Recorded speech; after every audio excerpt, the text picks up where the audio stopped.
Hello, welcome and kumustan. Thank you for joining me. This is Hal, your occupational therapist, and this is OT Conversations.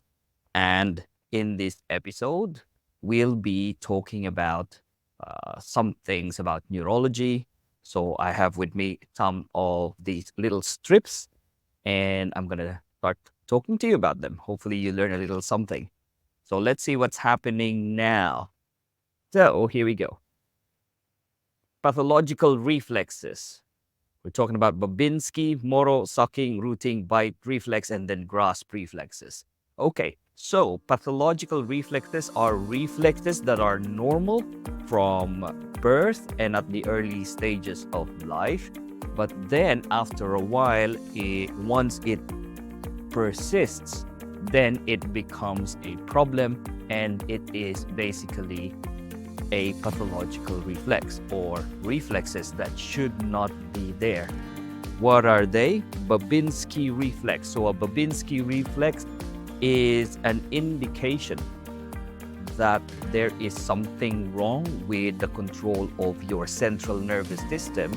So what you do is you stimulate. So if this is the foot and then you go from the ball of the foot or the heel down to the side and then going to the big toe like that. So you will do a little scrape and the response is that there would be a thumb extension and then there's flaring of the toes. So that would be a Babinski reflex.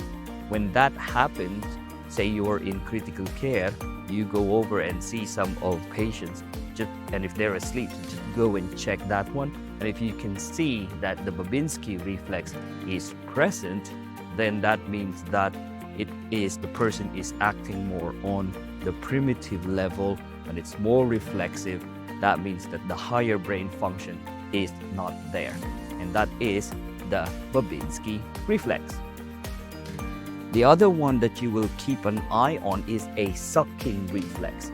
So a suck reflex is naturally normal for children because once you stimulate, the stimulation here is anything that goes through the mouth of the child, and then normally the child would suck, like a sucking reflex. So anything they put in the mouth, they would suck. And this is more for survival, and it's very normal during childbirth and at the very young age.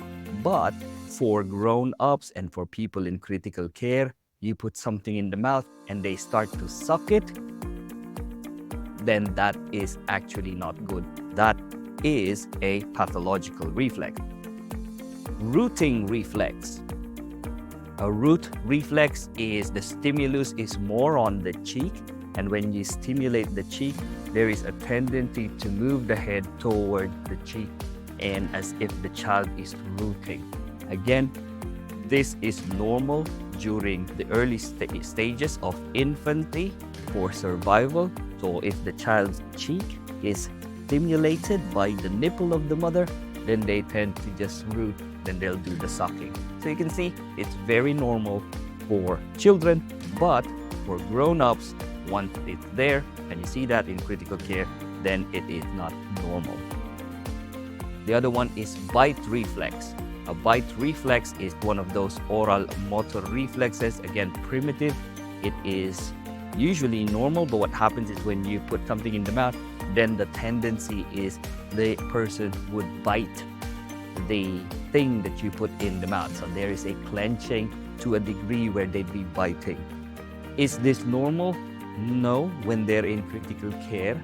How would you observe this? Sometimes I've picked up on some therapists and they're saying that they don't like their teeth being brushed because they are clenching their mouth when they're not doing anything. In fact, what you're seeing is a primitive reflex that is called bite reflex. And so when you're doing some tongue depression and when you're moving the tongue and you're cleaning the tongue, there is an increased clenching of the teeth to a degree that it would bite.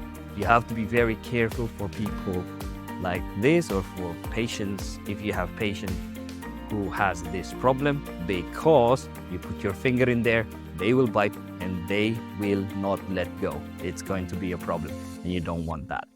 That's bite reflex. The last of the reflexes that is here in this little neuro strip is grasp reflex. So a grasp reflex, the stimulation here is the pulling of the fingers, and when you pull the fingers, the hand just naturally grasps itself. So again, normal in infancy. As you can see, the children, you have to stimulate the hand, and once their hand is on your finger as a child, the more you pull your finger off the hand, the more it grasps. So it's amazing, and it's such a wonderful feeling when you have that and when you feel that during infancy to a child. So that's really such a wonderful feeling. But for grown-ups, that should not happen. Again, these are signs that the head is not functioning at a full level and that the person is on a primitive level. There you go, guys. Those are the pathological reflexes. Little neuro stuff. Until next time, bye.